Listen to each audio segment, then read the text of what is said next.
মৰমৰ ছাত্ৰ-ছাত্ৰীহঁত good morning. মই ভাবোঁ তোমালোকে সকলোৱে কবিতা পঢ়ি ভাল পোৱা হয়নে? আজি আমি এটা ধুনীয়া কবিতা পঢ়িম, হ'ব?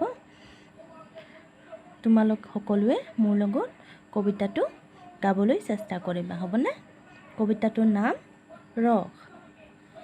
জলকীয়া জ্বলা আৰু নিম পাত তিতা, চেনি মৌ কুঁহিয়াৰ এইবোৰ মিঠা, জলফাই টেঙা আৰু কেহা আমলখি, লুনিয়া বিচাৰি পাবা নিমখ চেলেকি।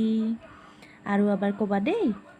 জলকীয়া জ্বলা আৰু নিম পাত তিতা, চেনি মৌ কুঁহিয়াৰ এইবোৰ মিঠা, জলফাই টেঙা আৰু কেহা আমলখি, লুনিয়া বিচাৰি পাবা নিমখ চেলেকি। কবিৰ নাম নৱকান্ত বৰুৱা।